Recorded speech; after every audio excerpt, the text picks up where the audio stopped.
Viva mantojas jūs mīl.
The untamed Baltic Sea, endless forests of pine, a winding coastline of fine white sand, and vast peatlands dating back 5,000 years.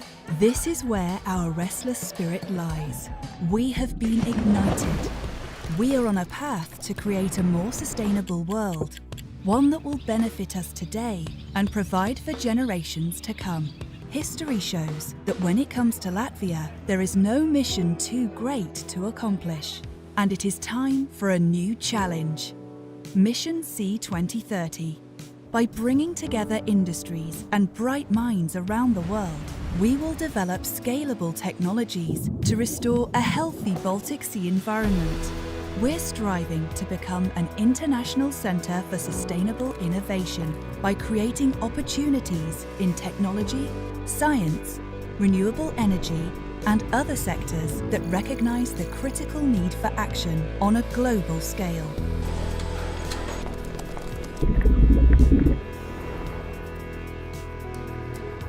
Mission Latvia. Restless in nature, united in mission. Join us for action.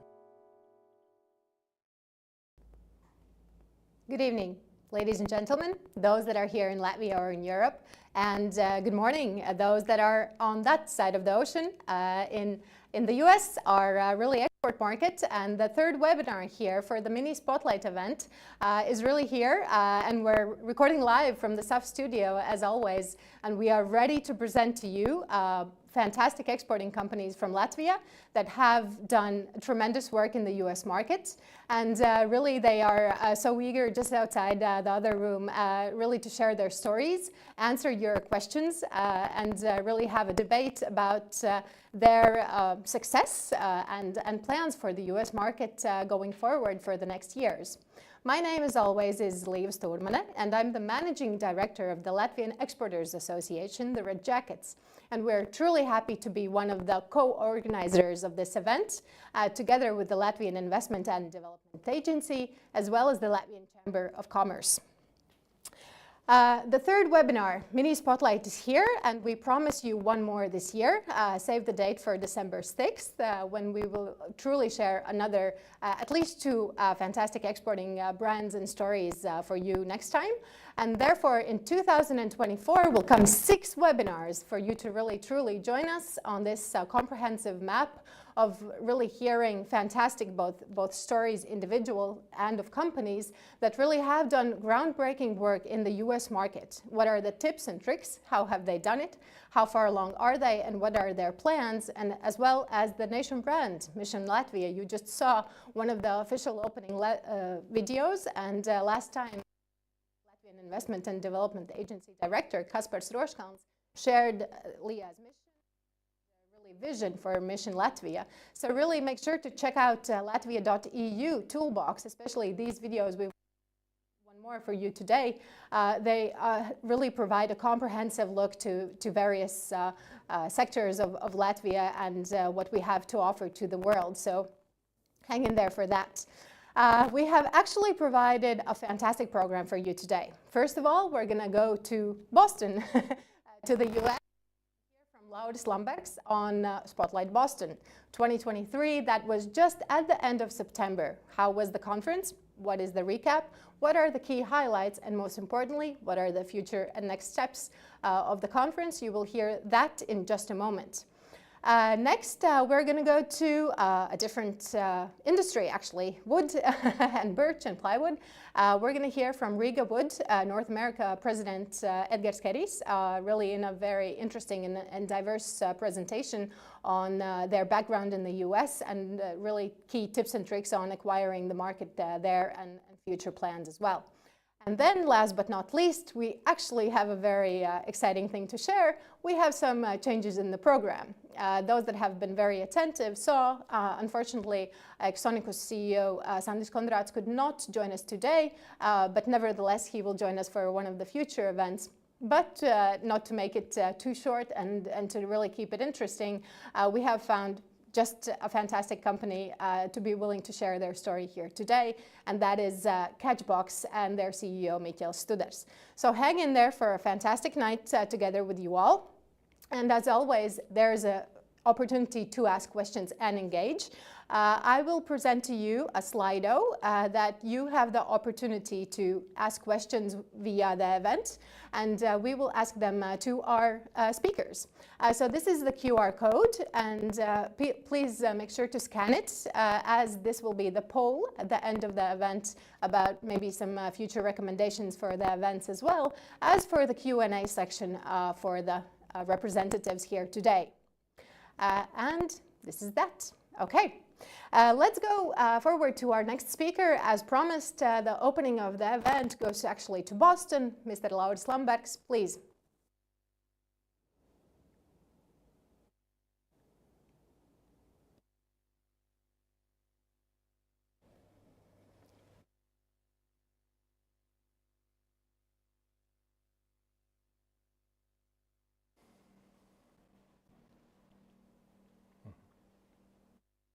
Sharing their stories with us today, as well as thanks to you all for dedicating an hour of your time, whether in the morning, at lunch, or in the evening, to hear a couple of really compelling stories about what's going on in Latvia.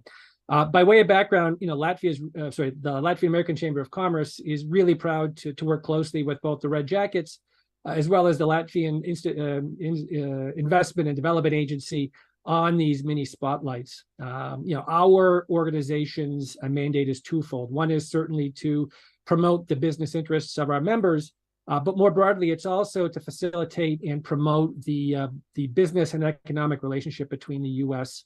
and Latvia.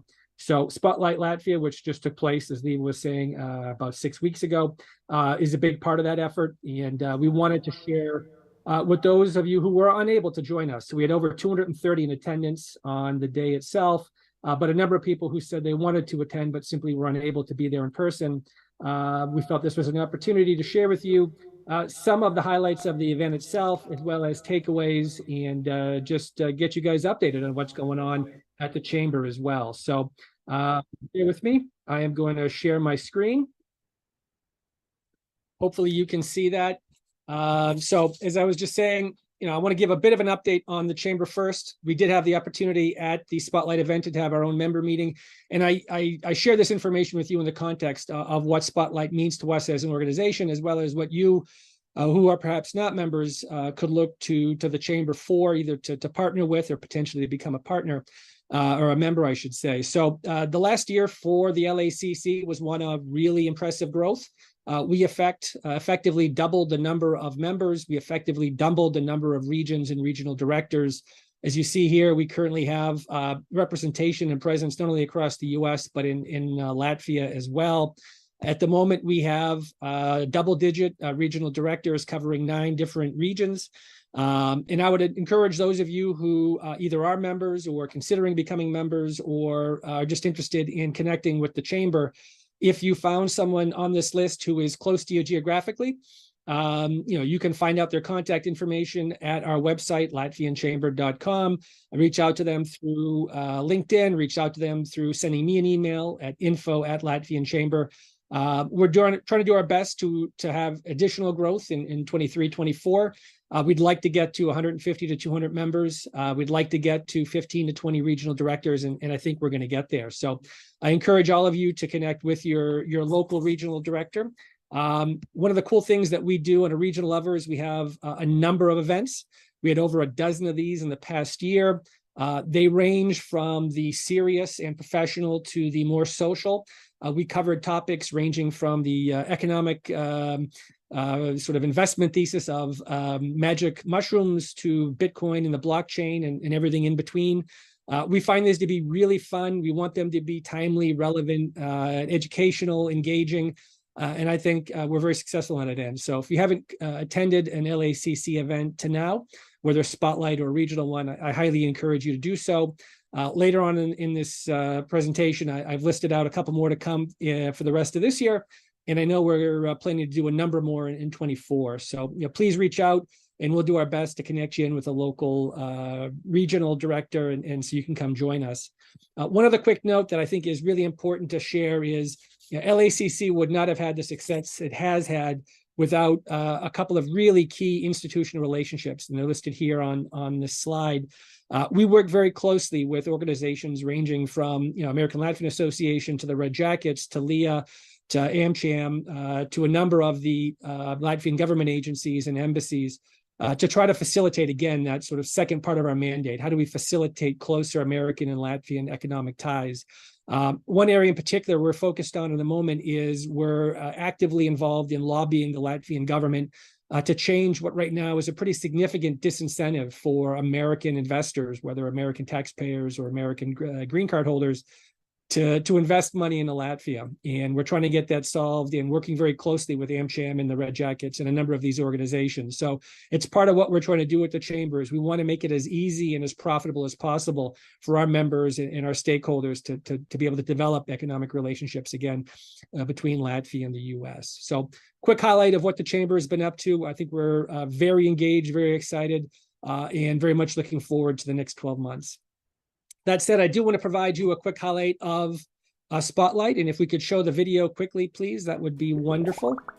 Every business requires a favorable place to flourish, like a seed that needs watering, like a plant needs the sun. We in Latvia have grown to know that sustainable innovation has no limit. And that's not just because we're one of the greenest countries in the world.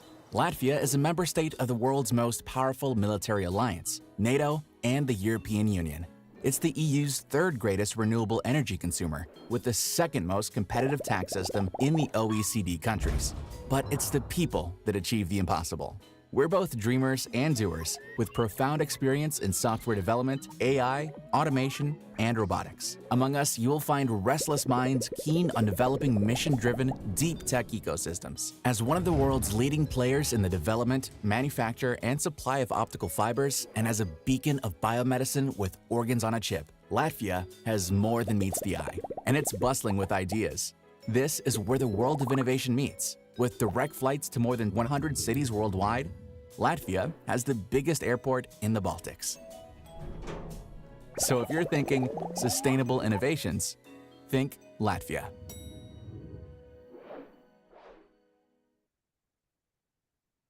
Okay, so that wasn't exactly the video I was looking for, but it was a good video nonetheless. So why don't we keep going? And the video I was referring to is actually one of highlights from Spotlight. So we'll get to that at some other point. It's also available on the website. So no worries on that.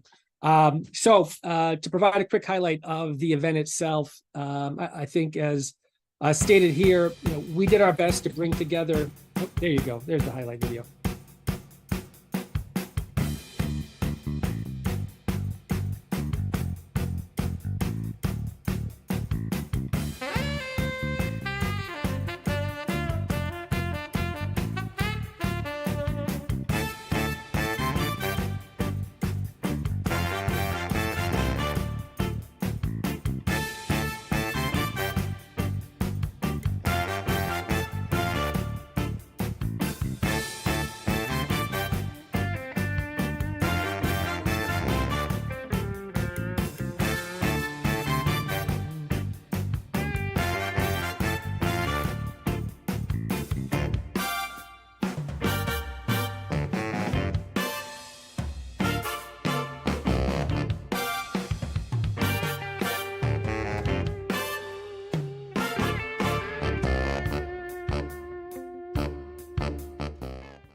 Awesome. So there you go. That was the video I was referring to. Hopefully you guys could hear the sound. I couldn't hear it on my end, but Spotlight is our most important event at the Chamber. It's a 2-day event. And again, as I mentioned, we were thrilled to have over 230 attendees, 150 the day before at a social event at the local Trim des Drauds, and then over 200 at the business conference on the Friday. The theme of the event was technology and education. And, we did our best to sort of bring together, as it said here, the leading governmental, academic, and business leaders from the Latvia and the US. And it's rare, I think, when you can get this much intellectual firepower into one room and get to hear their best thinking. And one of the cool things about the event was not only did you get a chance to hear from them, but you had the chance to spend real quality time with them, believe it or not. And, the president joked about making himself available for selfies. I think he literally stood for the better part of 2.5 to 3 hours over the 2 days, engaging with everyone who was there. And I am eternally grateful to him for that, because it gave the chance for, the better part of 250, 300 people over the span of 2 days to really introduce themselves and share a thought or a question or a comment or whatever, and then also get some photographic evidence. But this is just a small sampling of the number of pictures that President Rinkevich and Foreign Minister Karinč and others, I guess, subjected themselves to over the course of those 2 days. But I think it made the event, pretty special for those in attendance. And, frankly, the feedback we've gotten has been extraordinarily positive, both anecdotally as well as through some survey work.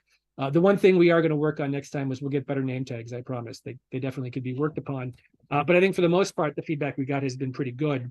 I did want to share, I guess, a little bit of highlights from the non-selfie part of the 2-day event.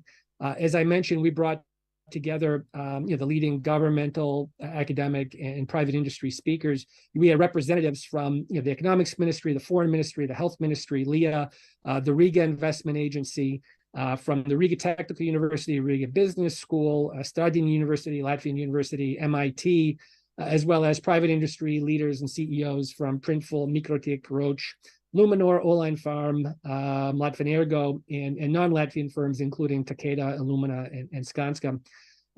We had 9 panels. We had 3 keynote speakers. And I don't want to share with you the better part of 15 hours of sort of uncut and raw data or video. But what I have tried to do is pull out from a number of speakers, quotes or texts that I felt really highlighted the power of their observations and their commentary, as well as their stories. On this page here, Alex Saltonstall, the CEO of Printful, to the left, it was one of our keynotes, and he spent a lot of the time describing how has Printful become the unicorn that it has, and spent a lot of the time talking about the importance of culture to the organization and how innovation plays a key part of that. And I think it's clear to say that their success is, tangible, and how they are allowing people to express themselves in a unique way. And I think the Printful story is one that we, here in the States for sure, need to do a better job of making sure that, we're making people aware. Anna Andersson to the right is the CEO of Riga Tech Girls, and really is trying to address a couple of really glaring needs, I think, not just in Latvia and the Baltics, but I think more globally, certainly in the US, which is how do we get better individually and then collectively, both digitally, as well as how do we make diversity within the tech space one that is something that we need to pay more attention to. One of our focus panels was actually on how do we foster human capital in STEM. And I think that converses very nicely with what Anna is trying to do. And I would anticipate Anna being a future speaker at a mini spotlight to the extent that we can, because I think her story is one that, again, is one that we need to do a better job of publicizing here in the US. Additionally, I want to share a couple more. To the left here, Liana Bria, who's the vice rector for innovation at the Riga Technical University. She is at the forefront of Latvia's efforts to create an ecosystem similar to what we see having developed over the past 40, 50 years in the Silicon Valley, which is how do you bring together the best of academia, the startup esprit de corps and the startup mindset with capital, and how can we create that in a Latvian or in a Baltic setting? Her case was really built around that. Latvia actually has a tremendous amount of talent on a per capita basis, and what can we do at a variety of levels to really foster and bring that out? And the last person I'd bring your attention to is Martin Jandersons, who is the president of the American Latvian Association. ALA and the LACC are very close partners. We're both stakeholders, and how can we foster better, deeper economic ties between the U.S. and Latvia?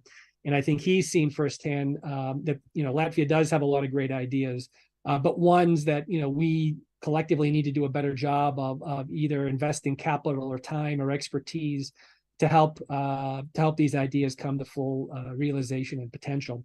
And I know Martin and I are working very closely on making that happen on a regular basis. So I'll speak very quickly here before the fire alarm goes off, but a couple of quick takeaways. One is Spotlight is genuinely a unique event. And it's not just the 2 days itself, it's what can we do going forward? What happens next? How can we make that better? And I think we as an organization are trying to facilitate a number of events, mini spotlights like these, RD events. One thing that we're going to be looking to do is to try to really help people come out of their comfort zone and current network. Starting in the first quarter, we're going to begin to roll out, speed dating-like events where we can have our members meet on a one-on-one basis or in small groups between Latvia and the U.S. and across the U.S. so we can get to know each other better. And maybe there's someone out there in our network that you can and should know. How can we help you get there? And I think you'll see more of that going forward. Here are some more of the events that are coming up. If you're in Minneapolis tomorrow, Agnes and company are having a social event. If you're in San Diego a week later, that we're having a more focused self-realization and professional success event. And then Denver is having a celebration in a couple of weeks of the Latvian national holiday. Also, please write down December the 6th, we're having our next mini spotlight. This is, again, a really critical part of what we at the Chamber are trying to do.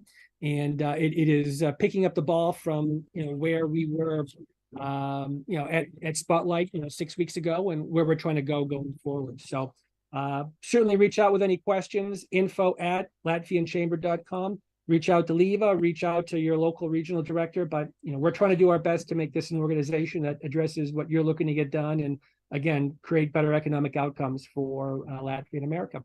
Thank you very much, Leva. Thank you so much, Laudis. It was a fantastic presentation and really overview, and the video did it all. We had the sound, and we really, all of us really wish that we were there, and Edgar's actually had the chance to be there, so he really witnessed it firsthand, but the selfie glory, of course, but nevertheless, really the topics that you touched are so important in our everyday lives and really for the benefit and development of Latvia and the society we live in, and bridging the gap between Latvia and the US. So I think it's a tremendous work that you're doing. And not just the Spotlight event every 2 years now that we see, but also these very regional activities. And those that saw that you also have a regional club and director here in Riga, so really reach out to anyone who is the closest to you for activities and to really get connected and really help this cross-collaboration really bloom. Thank you so much. We will be staying tuned for 2025. It's going to be magnificent and the best ever, as you said. The bar is high, if that is even possible. So really, let's start planning for that now, and everyone can really come in with their initiatives, ideas, questions, and topics of exploration, because actually the work starts now. We don't have to tell everyone else, but to really plan an event like that, that's around 18 months. So we have to get going on that to really bring such a fruitful and then fantastic event to you. But it's going to be great. Okay. Let's continue, and actually you already saw the video of the Mission Latvia to an introduction to innovation and business in Latvia. So we have actually one of the most traditional industries here today, wood and wood processing, birch and plywood, and that is one of the top exporting brands actually to the US as well. Riga Wood, North America President Edgar Skeris here is available to us actually to present how they have started, how they are doing, what are their next steps and plans for the future, and how they are doing in the world, and especially the US market. So please, the floor is yours. Yep, thank you. Good afternoon to everyone, and good morning to the United States. So the wood industry Birch bark extract is the product which contains substances that has proven medical and skincare properties. That is fully natural product. So, but the interesting part here is that in Latvia, this product or product like that is manufactured by a plywood manufacturing company. My name is Edgars Kerijs. I'm working for Latvijas Finieris, the leading birch plywood manufacturer in Europe, for more than 10 years. And a few months ago, I returned from my almost 5-year expatriate journey from the United States, where I managed Rigawood North America, which is a subsidiary of Latvijas Finieris Group, and was in charge of US and Canada markets. So Latvijas Finieris core business is birch plywood. So, but we are vertically integrated into the different areas, starting from the saplings nursery up to the chemistry products manufacturing. So the wood resources what we use for our products, we take from Baltic states or from Scandinavia. For our products, we use only our own manufactured plywood. So everything that is sold by Latvijas Finieris Group is made in Latvia or in Baltic countries. Our group annual revenue is exceeding 350 million euros, and it continues to grow. To differentiate from lower cost country plywood manufacturers, Latvijas Finieris is constantly investing into our products' added value, like different sizes, different overlays, different special customer needs like thicknesses, certifications, and so on. So we really sell our plywood as the product, not as the commodity. So, and we have identified more than or about 30 different end-use industries where our product is used. And that is because birch plywood has quite unique properties, and it really has a wide range of applications. So the most common or the biggest ones are concrete forming or semi-trailer flooring or cores for high-end lamination and so, but there are also less known, quite astonishing ones too, like for example LNG vessels, like in the shipbuilding industry. Our plywood is used as the part of cargo hold construction, or for example in high performance dancing floors or performing floors, our product is used as part of the sprung floor. Our customer is working with the top level concert halls and events and so on, where really high level actors or dancers or ballet dancers are performing on our floors, on our product floors. So, and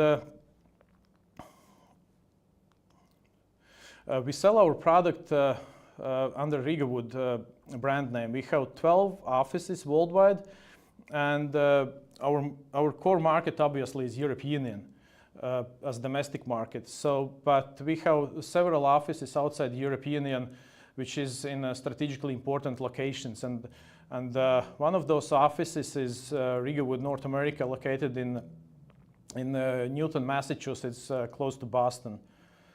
Our presence in the US market is actually going back to 2002, but we put on hold operations during the global crisis, and we renewed it after on 2018. And yeah, from the US office, we are covering the United States and Canada markets. On a group perspective, this market it's not so huge for us. It's 3% of our group's revenue, and it's exceeding about 10 million US dollars annually. And the split of the sales is about 55% goes to the United States, 45% to Canada. So from this perspective, I say to Latvian companies that we should not underestimate Canada market too, because of its scale for Latvian businesses. The traditional way how we grow our business is by adding value to our core product, birch plywood, and adding also capacity of the manufacturing. Like now we have 2 ongoing projects to double capacity for manufacturing of our mill in Rezekne and to build peeling mill in Kuldiga. But not less important is how good we are with the with the managing our side streams of the wood processing. And the reason is that for the birch plywood manufacturing, only 1/3 of the birch log goes into the plywood and 2/3 goes into the byproducts. And traditional ways for the side streams of the wood products is to sell wood chips to pulp industry, fiber boards, or burn it for the energy. But today's technology development and sustainable business management mindset is opening different, considerably more valuable end uses for the wooden side streams. And Latvijas Finieris has two big initiatives here. One of those is developing Riga ecological glue line for our products. Like traditional exterior glue for birch plywood is based on phenol formaldehyde resin. It is environmental friendly product. This product VOC is significantly less as the maximum allowed limits, but there is still option to make the plywood greener, and that is by replacing part of the phenol, which is fossil resource, with the lignin, which is wood extracted resource. And that's how Riga ecological glue line was developed. And so with the current capacity, we are making the resin in our mill's premises, and we can cover like part of our production. But to go further, Latvijas Finieris, together with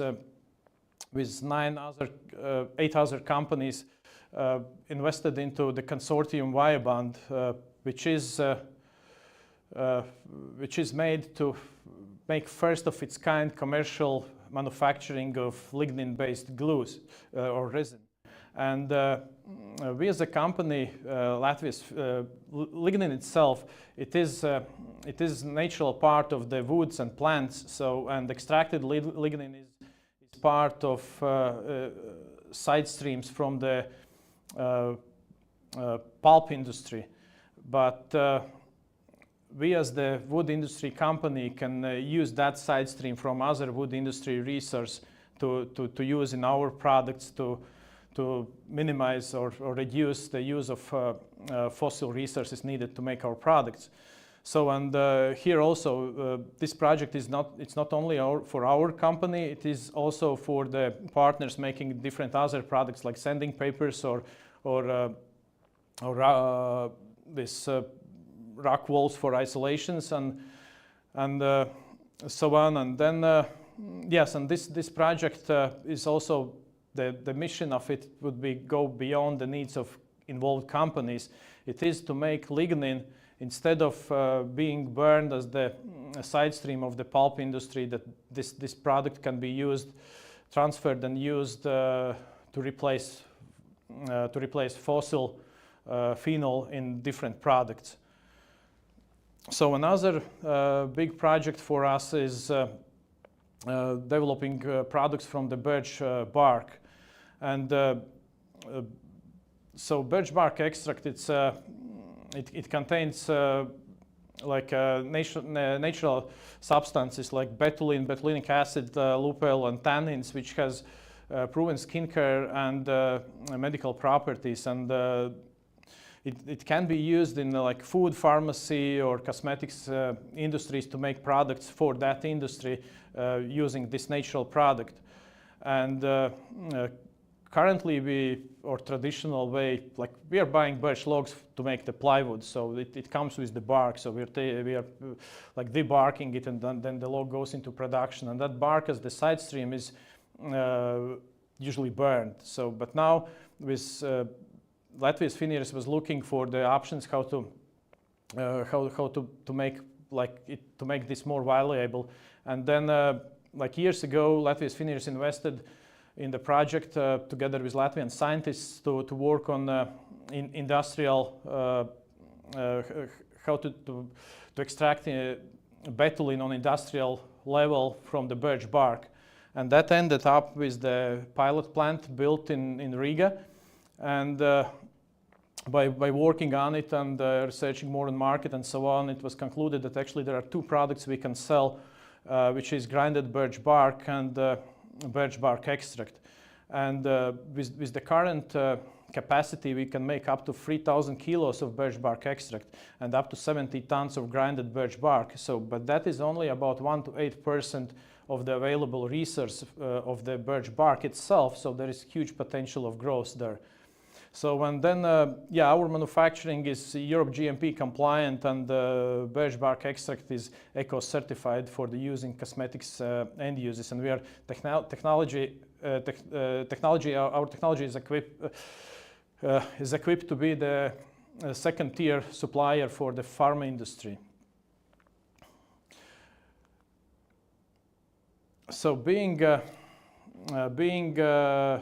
located for Latvia, being part of European Union, Latvia is not a cheap resource or cheap manufacturing country anymore. So to compete with others, we have to be better at something else. So like for American companies working with Latvian companies, I trust that American companies can find business partners and suppliers, not only the companies who are like green companies or looking for the resources they use and so on, but also companies capable to make quality products and customize the good solutions for them. So on the screen there was my contact details. So if you are interested in our experience for Latvijas Finieris experience in Canada and the United States markets, or about our products of plywood or new products of birch bark extract, then please reach me anytime. Yeah. Thank you. Edgar, thank you so much for the presentation. Now we know so much more about Riga Woods and really what you do both in the US and abroad. You have also just moved back to Latvia, I hope I can say that. So maybe what do you consider your biggest success once you were there in the US? What do you say is the top one project that you're really proud of, that you can pat yourself on the back and really give your colleagues away the project or product or maybe even sales? Yeah, so being in the United States and Canada, so we are actually closer to our customers and can engage in much more conversations and meetings, in-person meetings and so on. And one good story was that the customer buying more or less standard products, we had some quotes on just a regular business or some developing business with real projection. And then talking about that new business, I found out that there is actually a product which is a little bit different like we do. So what they buy in like several containers a month and so on. And then, basically we found out that we can adjust our production to make special product for that customer. And then we started to sell them. And now the cooperation with that particular end user is more than $1 million annually worth. So. Fantastic. You never know which conversation will lead to a $1 million deal. Exactly. Is it in the grocery store, just waiting in line? Is it at a football stadium or really a pitch dinner with a sales representative on the other side? So what would you also say are the differences between the markets in the US and Latvia, also maybe culturally? What does a Latvian business have to prepare for once going to the US? Well, I would say that the mentality is a little bit different. So when I went over, I thought, okay, it's Western world, it's very similar. But for the sales, I mean that conversations Americans does, like they can come and say that this is your great product and they love it so much and this is so excellent and so on, but it really doesn't mean much. So you need to keep working while the sales is done when sales is done. So that's in Latvia, I think it's more like Latvians are more introvert or not so much appreciating something they don't really need or they don't like. There was an old campaign, actually, of the old Latvian Institute before it was joined with Latvian Investment and Development Agency, that Latvians are like coconut. They're hard on the outside, but quite soft on the inside. Once you get through our very tough exterior, we really become friends once we trust each other. So this is a bond that is kind of harder to break, and people are less willing to do that. Yeah, I agree on that. Fantastic. What can we help? What can the Latvian diaspora, both in the US and we as Latvians abroad, what can we help Riga Wood really to further your product and development in the US and abroad? I would say it's not just about the Riga Wood or Latvijas Finieris company. I think the Latvian diaspora in the United States and Canada, so they need to keep selling Latvia. So the story that besides Porziņš, there is a lot of skilled people in the country who can make great products and great solutions for them. So that's in short. No, you can definitely also elaborate on that. And you had the really privilege to be at the Spotlight Boston. So it's really something that we have been trying for decades really to do. Yeah, definitely. These networking events, they are very helpful. And then for the businesses also who wanna start business in the United States or Canada and who or just looking for opportunities, the Spotlight Latvia is excellent business networking event. So really, I recommend to attend to one if there is the plan about that market. So 2025 spring, we have to mark it in our calendar. Fantastic. Who is your client and how do you approach them? Do you go to exhibitions? Do you meet them one-on-one? How do you proceed about sales? It's different. So we are small office in the United States. It's kind of very similar, like someone would have a small office in Europe Union. So, and we have customers all across the United States. We deal quite a lot still with importers, distributors. So, but we have also good end-use customers. But the best way for us for making new contacts was either making our own trade show participation or either going to the trade shows as the visitor. So the typical sales people who are in the trade show stand, they won't talk much with suppliers. So, but very often there are some people from like buyers or some engineers for product development and so on. And it's important to prepare for the trade show. There is online information, floor plan, exhibitor list. So you can prepare, you can take your stuff with you, go and talk with people, try to find some contacts instead of just leaving it. If you will leave it there, the most likely it will end up in a trash bin at the end of the trade show. So, but there is great chance to find the real people to talk with about what you can offer to them. No, definitely. A lot of due diligence in that, of course, requires time. Also, we've heard quite a lot about companies that it's a very expensive market to really sell, to take part in these exhibitions. Have you also come across this, that the investment versus Latvia or Europe versus the US? Expensive, it's like very subjective term. So for someone it's expensive, for someone not. For us, of course, the investments open office, it is kind of gives quite a decent cost to that. So, but we look on that as the long-term investment for us to be present there. So we hired a local person he's actually Latvian, moved to America like more than 20 years back. So, but he's American now and he's local person. So, and then that gives us again further continuity to be in that market present for longer time.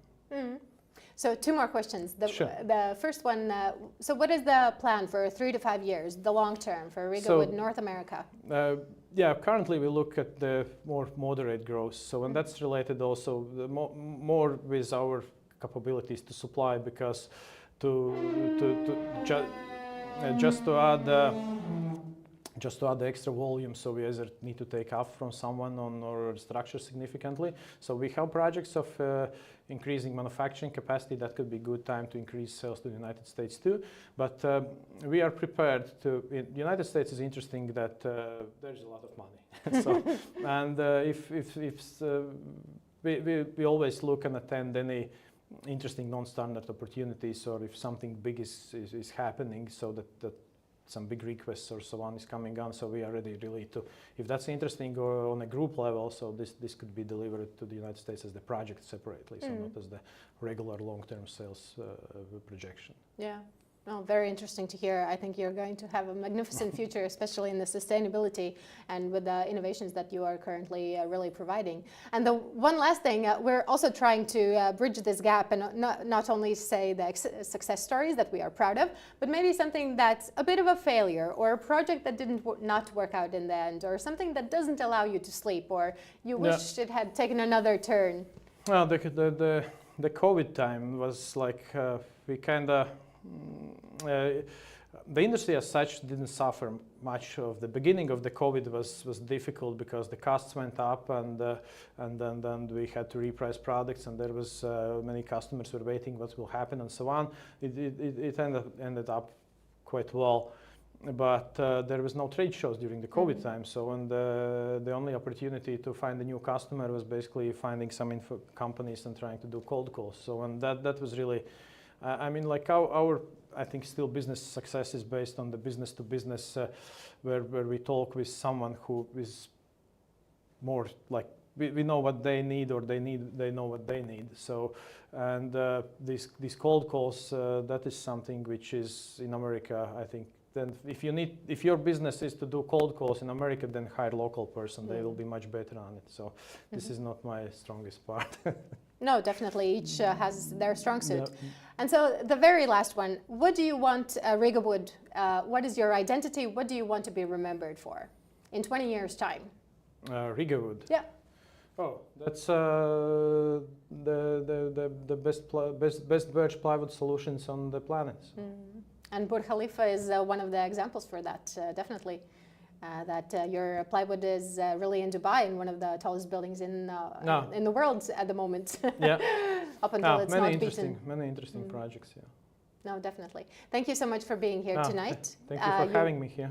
We are going to disseminate your presentation as well, and you have your contact information. So let's see for those contacts and really. Yeah, sure. I'll be glad to receive some requests or some sales leads or whatever is coming. So definitely. Thank you so much for being here. Thank you. Thank you. Bye. Bye.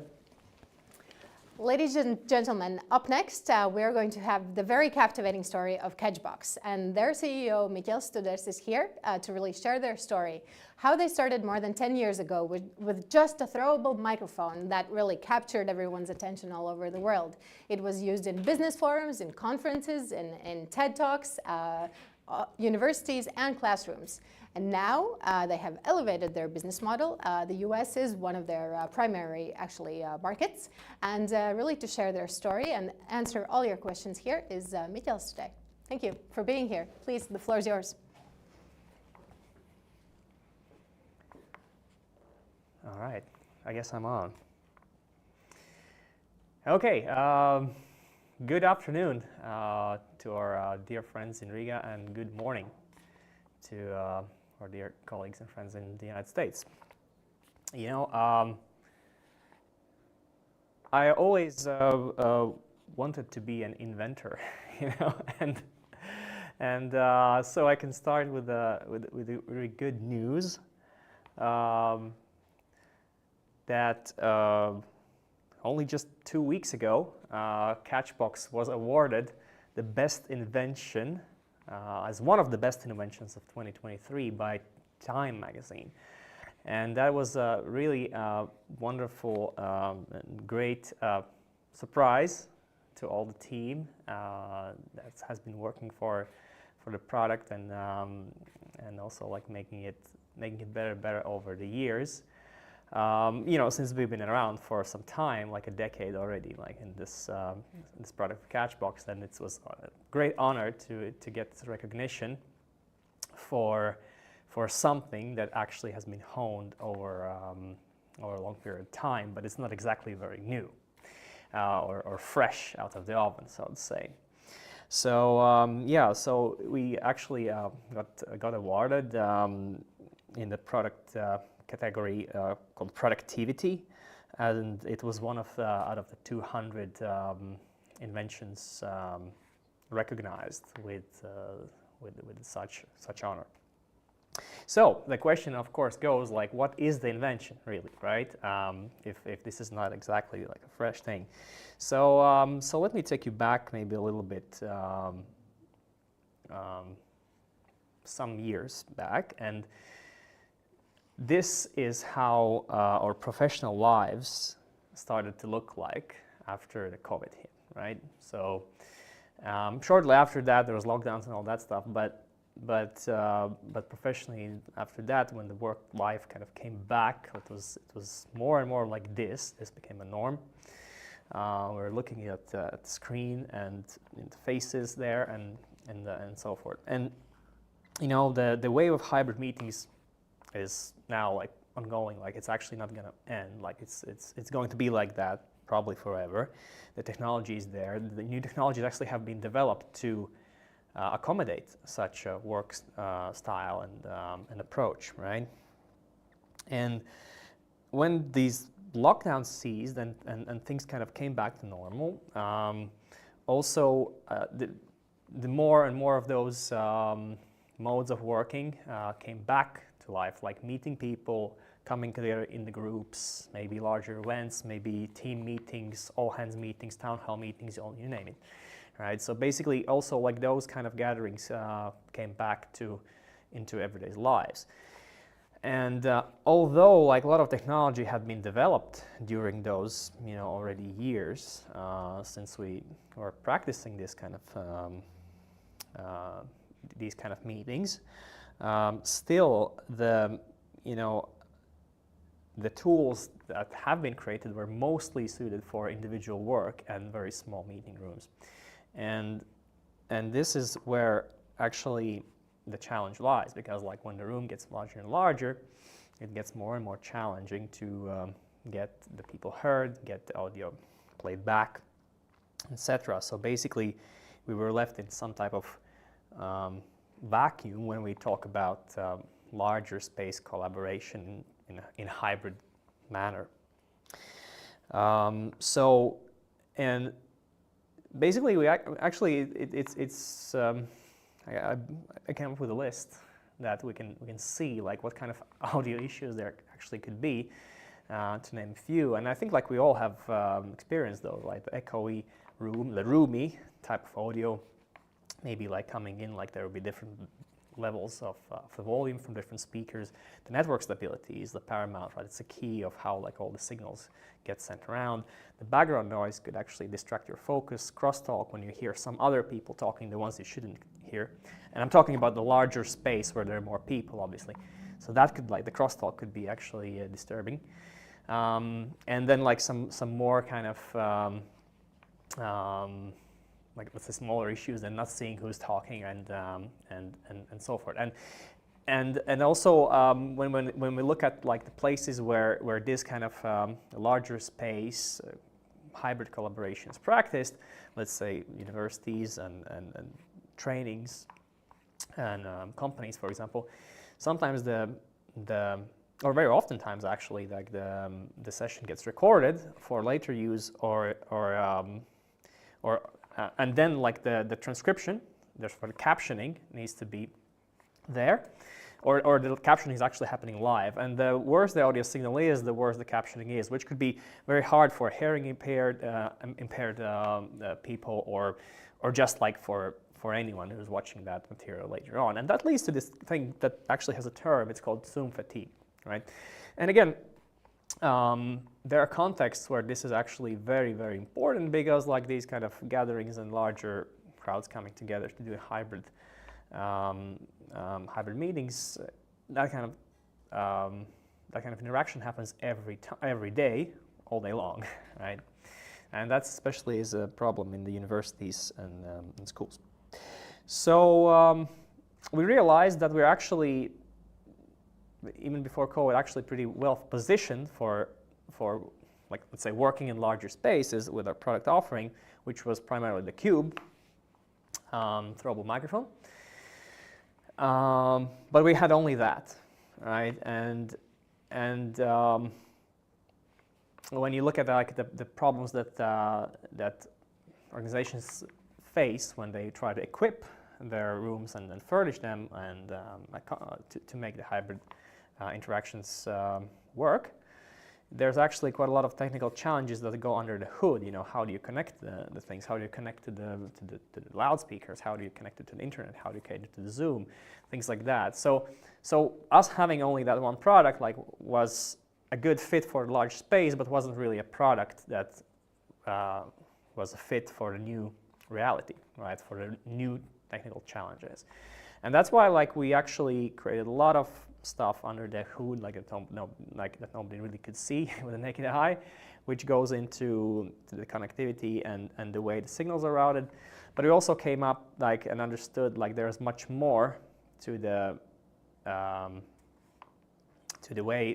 use case, right? It's not only about audience that's interacting within themselves, but it's actually something that where typically a larger group and then a moderator or speaker or teacher or professor is taking a role and speaking the most, right? So we developed something that we call the clip microphone, which is an addition to the product that we had already, and that formed an opportunity for us to cater an actual use case, right? It was not just that one interaction, but it was the whole use case that we could solve for the needs of audio capturing. So that basically led us to the situation where we're right now, and with the story, I'm just trying to tell how we morphed from being a single product company within now executing a vision of more and more products, more and more use cases. So the things that you see here on the screen is just the beginning of that new reality that we're trying to build, and there's way more to come. Yeah, and then coming back to why we actually here. So is that I'm going to tell you a little bit about our sales model, and that actually goes currently around 3 pillars. We do sell in an online store, which is catchbox.com. You can go and check it out. And we do have a very qualified, very professional inside sales team that has been,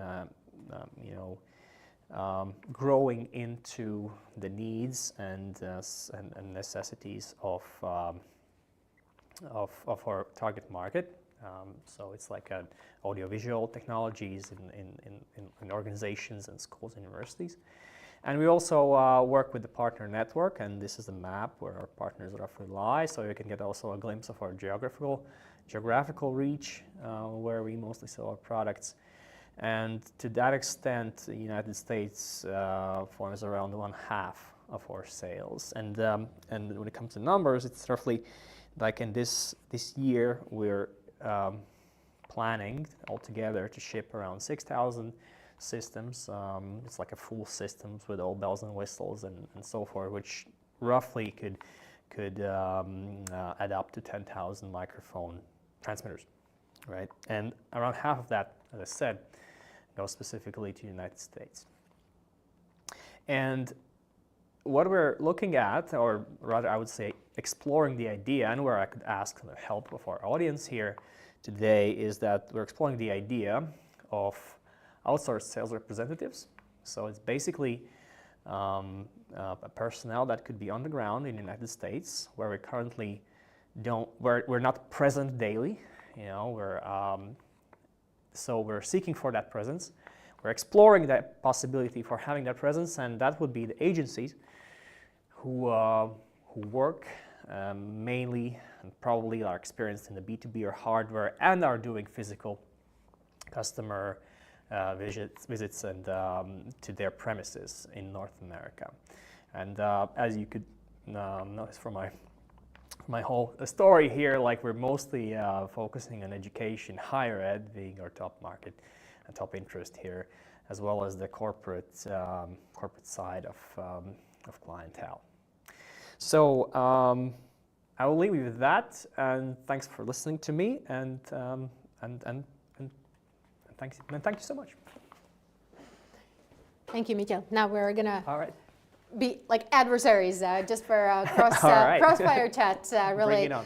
The Slido is quite silent actually for today, so I will take the liberty to remind everyone, if you go to sly.go, Slido, and put in the code 9194561. There's the option and opportunity to really ask questions to our keynote speakers. So really use this opportunity to really ask so crucial questions that maybe I can't come up with. But I want to ask you, do you remember maybe your first ever sale to the US market? Maybe there is some kind of recognition that it was important. Oh, that was back in the day. Well, anyways, it was interesting that we started like very, very early days with actually this rental model.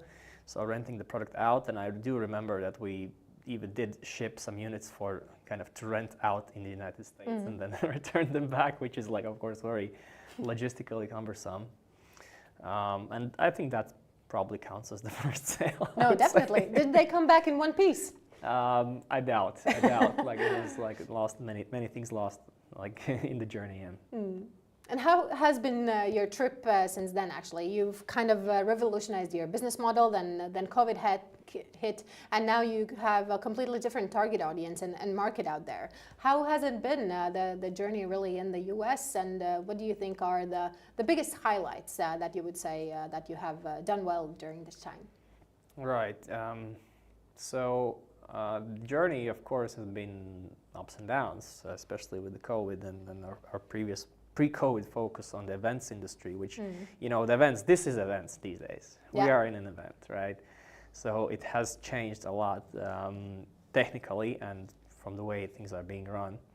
So, but as I like to say, like COVID hit us hard, but in the long term, probably it would have been the best thing for the business. So again, like understanding like where to steer this.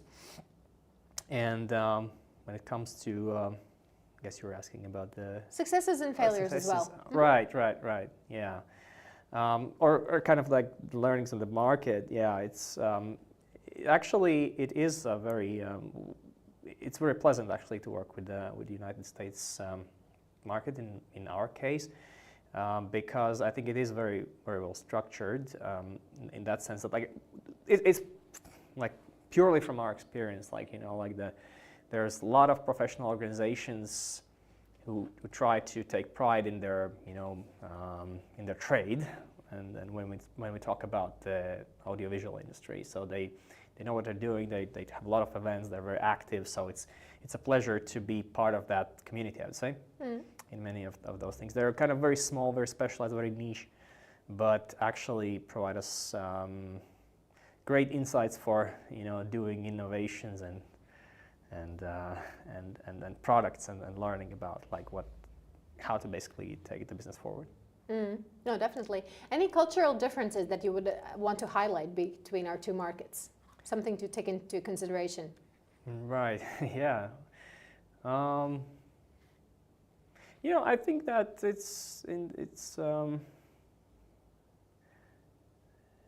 I don't know, like it feels so natural to work. I think like, you know, maybe it's like just like a very long time like being spent in that market, but it feels very natural. It feels like at home for us. So it's you know, I think like there are kind of very, very small, like in our experience, very small like technicalities there, you know, like how people, or even businesses actually, like, you know, buy or spend money, you know, in terms of like credit cards or wire transfers and things like that. But you know, that's nothing like so major, I'd say, you know, for us at least. Okay, so our Slido has awakened, and there's a question about the first step to export your product. How to start? What would you say? Oh, okay, so exporting out of, well, I think like you need to have like a very clear message. It needs to be way more clear that you would do it domestically, right? Like it somehow needs to have like a universal appeal. Okay. I mean, I would say that like it's you need to test, to be really kind of brutally honest to yourself, you know, like I think to test, like show maybe your offering, whatever is online, or maybe it's on paper, maybe it's physical, to somebody from that market you're trying to export to, you know, and then really trying to read between the lines and from within the lines, like like what are they saying, because it might be, yeah, they're probably like the most valuable lessons there. Oh, it's great to hear. Now some lawyers have awoken, and there's a question about how do you protect your IP? Do you have patents or any trademarks registered in the US? Well, absolutely, yes, we do. Boy, we have patents, right? Yes, they're quite well. There's some IP. We do constantly have changed, that I also showed in my story. Like, we have iterated the product offering physically, and also so we do like basically protect both the technology, which we have like few patents, and then also like something like that we use actively is the design patent. So that's basically like a model protection, it's called somewhere elsewhere, right? Yep. So it's basically a design of a product, of how the way it looks. Well, and then obviously our brand is protected in the United States as well. Very good to hear. Then there's a question about what organizations were instrumental that are based in the US to scale your presence in the US market? Who helped you along the way? Yeah, for sure. There have been lately like few of those professional higher education organizations that do technology in higher ed. Like we have this HETMA and ETC, but well, they're very, very specific. Yeah, and yeah, it's a good question. Like I mean, a lot has been added by the trade shows, I'd say as well. Like, you know, we've been discussing also internally here, you know, the tools for exporters in general, but the trade shows and the trade show related communities are also like have been very valuable. Okay, so what does the future for Catchbox in the US market hold for the next 3 to 5 years? How do you go about it? It's more proliferation of the products, for sure. Yeah, we're kind of very actively working with our with the clients that we have with a very valuable market and product information. So it's bringing more products to that market and perhaps building more presence, as I was kind of calling out for some help and contacts there. Yeah, that would be. Yeah, you had a slide on what you're looking for, what you're seeking. That's a very good thing. But how can also the Latvian diaspora, and actually we here in Latvia as well, how can we help you build your brand? What can we do? Well, yeah, that's a good one. I think that it's. I think, you know, being part of the communications loop, I think is the best. We're trying, of course, to play in the markets where casual spectator would say like, well, everything is divided there. You know, trying to be like a newcomer with doing things a little bit differently, and so that means like we ourselves need to be very active, like in that evangelizing that story, maybe, right, preaching that gospel, and then you know, others from diaspora or friends and partners could help us do that. And one last question, how do you actually help build the Latvian brand? Do you ever say, hey, we're a small team based in Riga, in Latvia? Do you have made in Latvia on your boxes or actually on the microphone? How do you go about nation branding from your perspective? Right, yeah, I think we could do more, right? But I think like at least conversationally we always mention that. Yeah, I think like they just, in the end they're kind of like, I think like the number of times when, you know, people have been surprised or been asking where we're kind of from, where we're operating from, and then like that, sparking that conversation and explanation has been quite numerous. So I think it's like, you know, because like our communication when it comes down to like some, you know, actually selling the products is quite direct. You know, I was mentioning online, things like that, but like there's really like a large volume of our product moving with direct communication, and that then we always take a chance to explain and tell the story where I'm from. And the last one, it's not related actually to the US, but to Korea. Do you export to Korea, and any tips? Korea? Yeah. South Korea, I would assume. I hope so. I also want to assume. No, well, probably, yeah, like we wouldn't even be able to other one, but we, to my knowledge, we actually do have, like, typically, like, for these kind of products, like a lot of things that are related to, like, certifications, because we have radio product, things like that. But we do have a partner there, and I think, like, that there's, like, due to, like, perhaps like a language barrier and things like that, you would probably need to engage with a good partner that knows the market that you're trying to reach to. Well, unless, of course, it's something like that's very consumer-based that you could do yourself. But still, like, I think the language barrier probably would help. Like, you would have, like, really good help from somebody locally to at least translate some things, if not, like, actually open some doors. I would start with that. No, definitely. That's it from our side this time. Thank you so much, and good luck on really acquiring and deepening your presence in the US market, and good luck. Thank you so much for being here. All right, thanks. Good And night. thanks to Technica for hosting. Thank you. Okay, ladies and gentlemen, that is it actually for today. We heard three captivating stories, both from Spotlight Boston, a recap of really how it went and what are the future steps and ways to be engaged. We heard about birch plywood and their application throughout the world and in the US market, from Riga Wood, North America, President Edgars Kerijs, and as well as the story of Catchbox microphones and their elevation of their business in the US market from Mitjel Studers. And now we have prepared just a very, very small Slido poll for you with just 3 questions that we really want you to help us out for the future of the planning of the events as well. Please make sure to scan this QR code and answer these 3 very, very short questions about the event overall, how satisfied you are with the event and how it went. And it's going to concentrate on the overall satisfaction of the event, as well as the speakers, as well as any other ideas that you want to throw our way for the better planning of the events next time. So thank you so much for being here. Make sure to plan December 6th in your calendar, when it's going to be the next live webinar of Mini Spotlight, and 6 events coming your way already in 2020. So we are ready to start planning for them now. Thank you so much for being here. Over and out. Goodbye.